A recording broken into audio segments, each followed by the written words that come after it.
Once upon a time, in a vast and beautiful kingdom, there was a Raja who had an only son.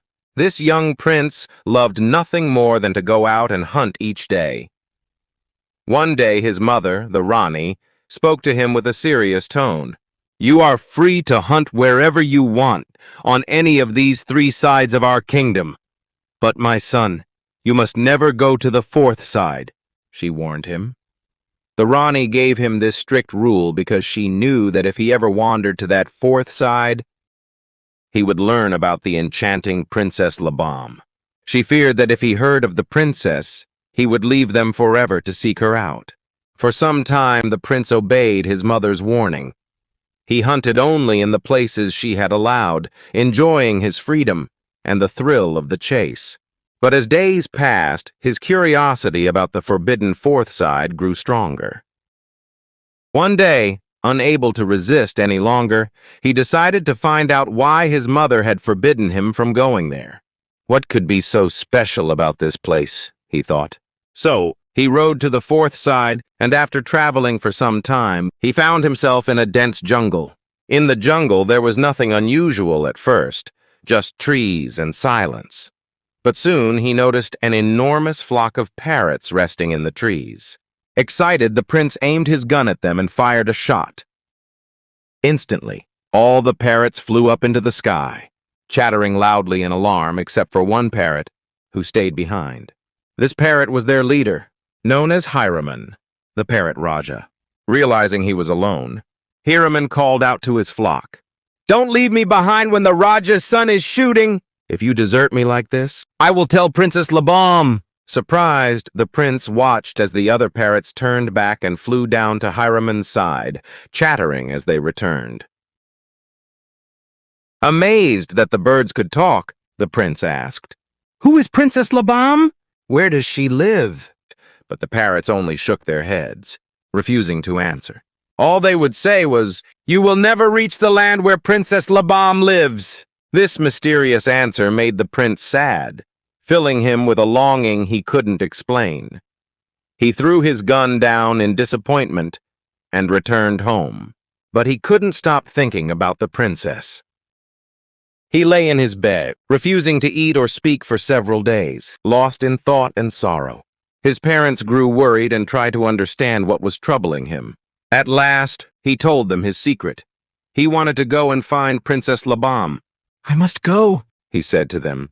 "I must see her, or I'll never be at peace. Please, tell me where her country is." His father and mother were heartbroken. They pleaded with him, "We don't know where her country is. You are our only son. Please don't leave us." But the prince's mind was made up. "Then I must search for it myself," he said firmly. "If I am fortunate, I will find her and come back to you.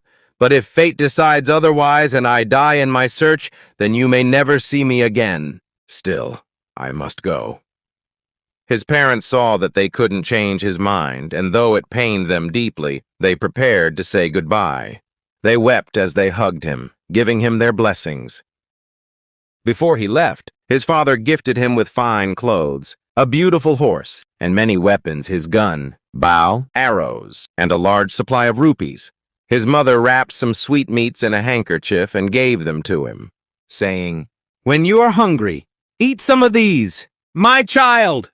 With everything ready, the prince mounted his horse, waved goodbye, and set off on his journey.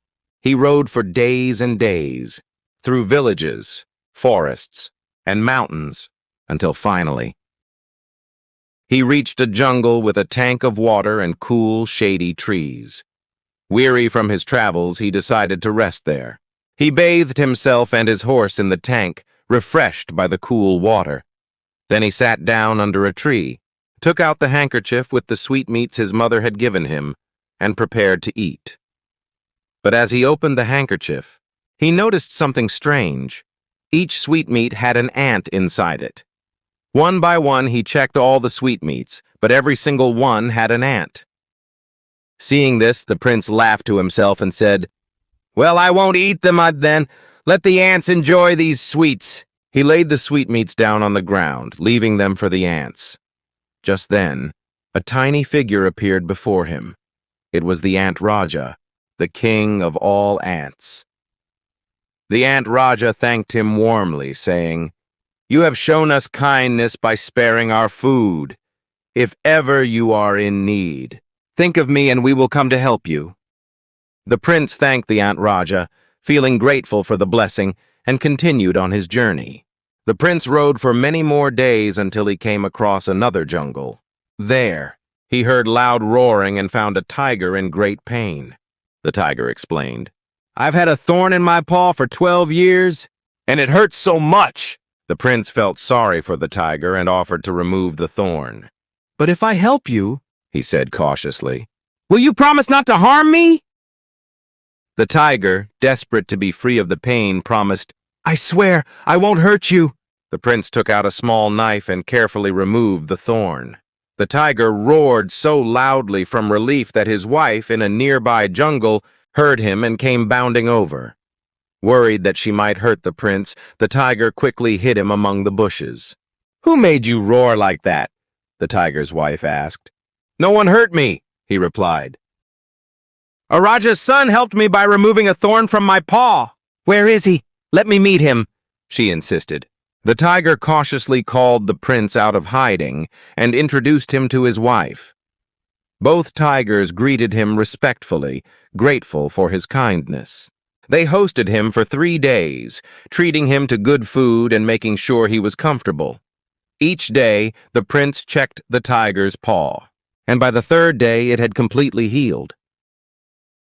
When it was time for the prince to leave, the tiger told him, "If you are ever in danger, remember me, and we will come to help you." Thanking the tiger and his wife, the prince continued on his journey.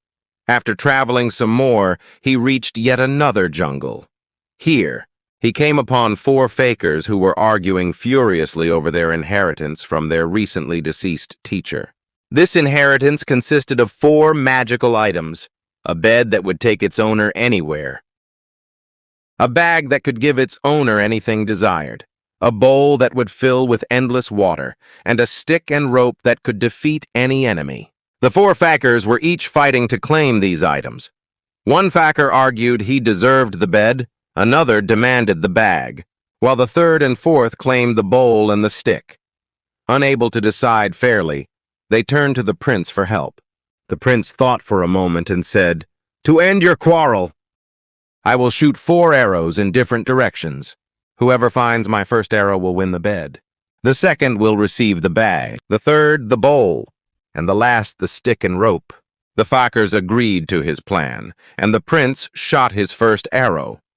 The fakirs raced to retrieve it, and the one who returned with it claimed the bed. Then the prince shot his second arrow, and the next fakir who found it won the bag. In this way, each fakir received a magical item, and they thanked the prince for helping them settle their dispute. While the Raja's son's companions were off searching for the 4th arrow, he decided to let his horse wander freely into the jungle. Then, gathering his belongings, a magical bowl, a stick, some rope, and his enchanted bag, he sat down on a small bed he had brought along. Knowing he wanted to reach Princess Labam's country, he spoke aloud. "Bed, I wish to go to the country of Princess Labam." Without hesitation, the little bed rose into the air and began flying swiftly. It flew over mountains, rivers, and dense forests, traveling great distances until finally it touched down gently in the land where Princess Labam lived. Once on the ground, the Raja's son looked around and soon saw some local men nearby. Approaching them, he asked, "Can you tell me whose country this is?" They looked at him and replied, "This is the country of Princess Labam." The Raja's son felt excited and continued walking until he reached a small house where he noticed an elderly woman standing in the doorway. The woman looked at him curiously and asked, "Who are you, young man? Where do you come from?" The Raja's son answered respectfully, "I have traveled from a very distant land. Please, would you let me stay with you for the night?" The old woman shook her head, saying, No, I can't let you stay. Our king has strictly ordered that no one from another country may remain here. and if he discovers that a stranger spent the night in my house, I would be punished severely. But the Raja's son was determined. With a gentle smile, he insisted, "Please, think of me as your nephew. Allow me to stay just this one night. The sun is already setting, and if I wander into the jungle, wild animals may attack me." After considering his request, the old woman sighed and finally agreed. "Very well," she said. "You may stay for tonight, but remember, by morning, you must leave." The prince felt relieved and entered her home with gratitude. As the old woman started preparing dinner, the Raja's son interrupted her kindly. "Auntie," he said, "please don't trouble yourself. I will provide our meal tonight." Then he took his magical bag, placed his hand inside, and said, "Bag, I need a delightful dinner." Instantly, a delicious meal appeared on 2 golden plates filled with a variety of dishes. The old woman was astonished, but she accepted the meal, and they both sat down to eat together, thoroughly enjoying the fine food. When they had finished their meal, the old woman started to rise, saying, "Now I'll fetch some water from the well." But the Raja's son stopped her. "Please don't go, dear auntie. There's no need for you to fetch water." He took out his enchanted bowl, held it up, and said, "Bowl, fill yourself with water." Instantly, the bowl began to overflow with crystal-clear water. When it was full, the prince commanded, "Stop, bowl," and it stopped filling. He turned to the old woman with a smile and said, "See, auntie, with this bowl, I always have plenty of water, wherever I am." The old woman was amazed at these wonders, and soon darkness began to fall over the land.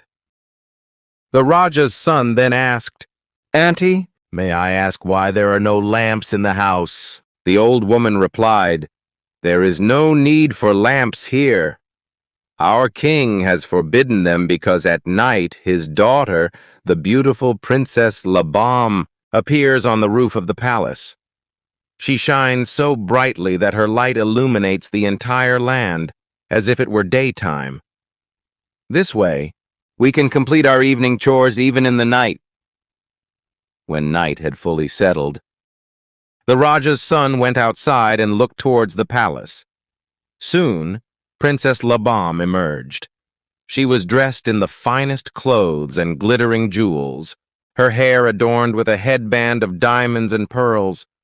Her beauty was so radiant that she appeared to glow like the moon, transforming the night into day with her splendor. She gracefully ascended to the palace roof and sat there, lighting up the entire kingdom with her presence. The prince gazed at her in awe, enchanted by her beauty. "She is truly the most beautiful woman I have ever seen," he thought, his heart captivated. Around midnight, when the kingdom had quieted and everyone had retired for the night, the princess descended from the roof and returned to her chambers. Seeing his opportunity, the Raja's son whispered to his bed, "Bed, take me to the princess's bedroom."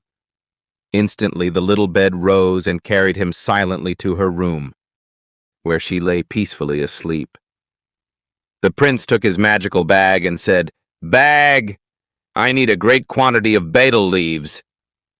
In response, the bag produced a large bundle of fresh betel leaves, which he placed gently near her bedside as a silent offering. Then, as quietly as he had arrived, he returned to the old woman's house. The next morning, the princess's servants discovered the betel leaves by her bed. Curious, they gathered around, each taking some to eat.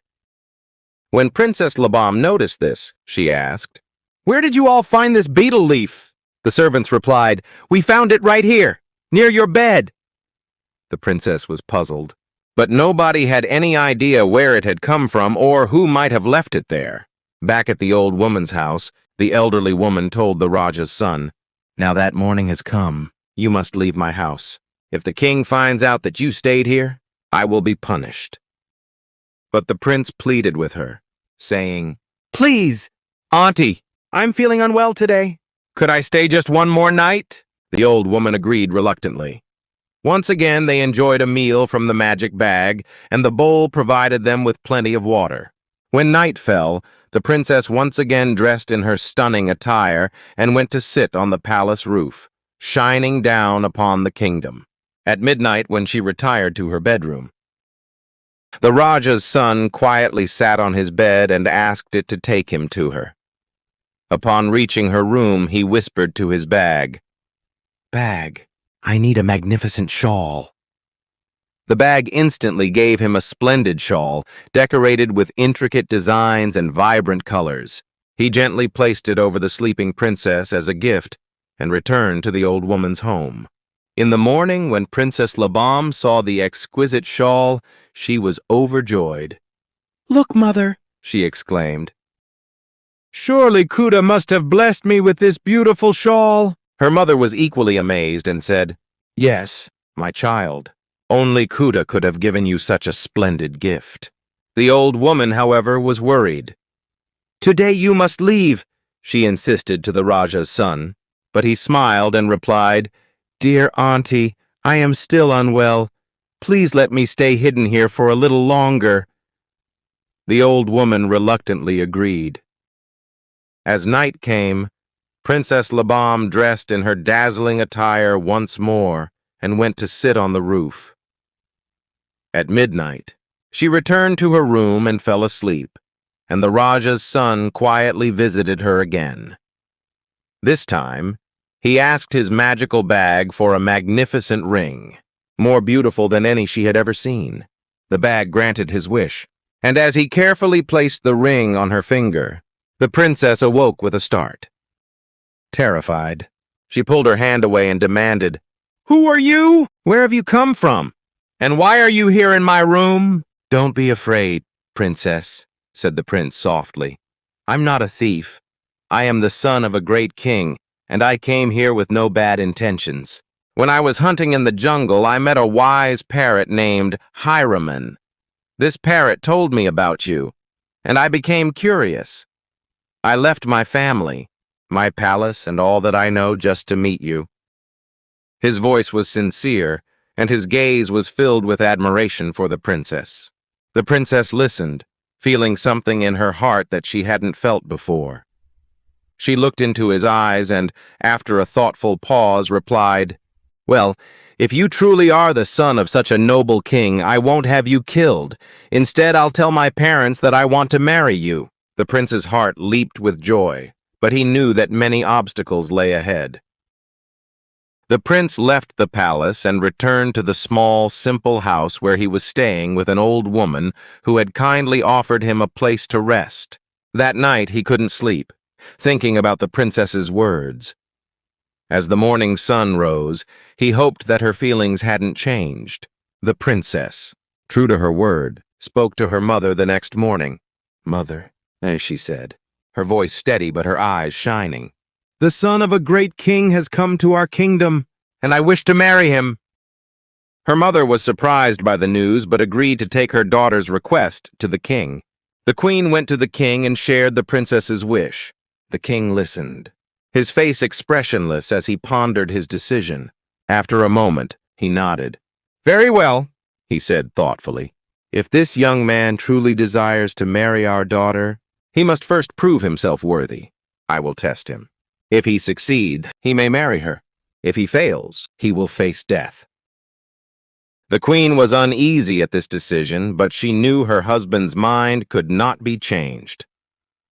That evening, the king summoned the prince to the court. Standing before the king's throne, the prince bowed respectfully. The king looked at him sternly and said, "If you truly wish to marry my daughter, you must complete a task. I will give you 80 pounds of mustard seed, and by tomorrow morning you must have extracted all the oil from it. If you fail, you will die." The prince's heart sank. How could anyone extract oil from so many mustard seeds in just one night? But he dared not show his fear. He bowed to the king and left the court with the sack of mustard seeds, feeling the weight of his task. Back at the old woman's house, he slumped down, his mind racing with worry. "How can I possibly complete this task?" he whispered to himself. As he sat there, desperate and unsure, he remembered the Ant King, a friend he had once helped in the forest. As soon as the thought crossed his mind, a small voice called out, "Why do you look so troubled, Prince?" The Ant King had arrived, bringing with him an army of tiny ants, all loyal and ready to help. The prince explained his impossible task to the Ant King, showing him the massive pile of mustard seeds. The Ant King smiled and said, "Do not worry. Rest now. My ants and I will work through the night and crush all the oil for you. By morning, you will have what you need." Relieved, the prince lay down, drifting into a peaceful sleep. All through the night, the ants worked tirelessly, each carrying out their task with precision. By dawn, the oil was ready. When the prince awoke, he was overjoyed to see the jars filled with oil. The prince thanked the Ant King and his ants, then hurried to the king's court. Presenting the oil, he said, "Your Majesty, here is the oil you requested." The king was surprised to see the task completed but showed no emotion. Instead, he gave the prince a cold look and said, "You are not finished yet. If you truly wish to marry my daughter, you must next face my 2 demons and defeat them." The prince's heart sank again. These demons were known throughout the land as fierce and nearly impossible to kill. The king had captured them long ago and kept them locked away, unable to decide what to do with them.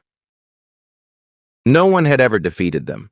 Back at the old woman's house, the prince sat down in despair, wondering how he could ever defeat these monsters. Just then, his loyal tiger friend and the tiger's mate appeared. Sensing his sadness, they asked, "Why do you look so troubled, dear prince?" The prince explained his plight, and the tiger replied, "Do not fear, my friend. My mate and I will fight the demons for you. Trust us." The prince was filled with gratitude and relief, but he knew the king would need more convincing. So the prince took out 2 magnificent coats he had brought with him, both embroidered with gold and silver threads and decorated with pearls and diamonds. He draped these coats over the tigers, making them appear majestic and powerful. Then, he led them to the court, where he asked the king, "Your Majesty, may these tigers fight the demons on my behalf?" The king, who cared only that the demons be slain, agreed. The demons were released, and an epic battle ensued. The tigers fought fiercely, clawing and biting, dodging and leaping, until they finally defeated the demons. The court erupted in cheers, but the king still did not grant the prince his wish. "Well done," the king said, "but there is still one more task." He pointed to the sky and said, "There is a kettle drum up there. If you truly wish to marry my daughter, you must go up there and beat it. If you fail, you will die." Once again, the prince felt despair. How could he reach the drum in the sky? But then he remembered his magical bed, gifted to him long ago by a wise sage. He hurried back to the old woman's house, sat on the bed, and said, "Bed, take me to the king's drum in the sky." With that, the bed rose, soaring high above the kingdom until it reached the drum. The prince struck the drum, and its sound echoed down to the kingdom below. The king, hearing the drum, was taken aback, but even this didn't soften his heart. When the prince returned, the king said, "You have done everything I asked, but one final challenge remains." He showed the prince a massive tree trunk lying in the courtyard and handed him a small wax hatchet. "By tomorrow morning you must cut this trunk in 2 with this wax hatchet. If you fail, you will die." The prince returned to the old woman's house, his heart heavy with fear. He couldn't imagine how he could complete this task. That night, he went to see the princess, hoping she might offer him some comfort. When he explained the king's latest demand, she took his hand and said, "Do not worry, I will help you." She gently pulled a single hair from her head and handed it to him. "Tomorrow, when no one is watching, hold this hair to the tree trunk and say, 'The Princess Labam commands you to let yourself be cut by this hair.' Then stretch the hair along the blade of the wax hatchet. The next morning, the prince followed her instructions. As soon as the hair touched the trunk, it split cleanly into two, amazed. The king finally relented and agreed to the marriage. The kingdom celebrated the grand wedding of the prince and princess Labam. Rajas, kings, and nobles from all the surrounding lands came to join in the festivities. There were feasts, music, dancing, and joy throughout the kingdom. After several days, the prince said to his wife, "My love, let us return to my father's kingdom." The princess's father, filled with newfound respect for his son-in-law, gifted them with treasures, camels, horses, and servants for their journey. Traveling with great splendor, the prince and princess arrived in his homeland, where they were welcomed with open arms. They lived happily ever after, surrounded by the treasures and magical gifts the prince had accumulated, his bowl, his bed, his stick, and his loyal friends who had helped him on his journey. The prince kept these treasures close, but found he no longer needed them, as he and the princess lived in peace and happiness for all their days.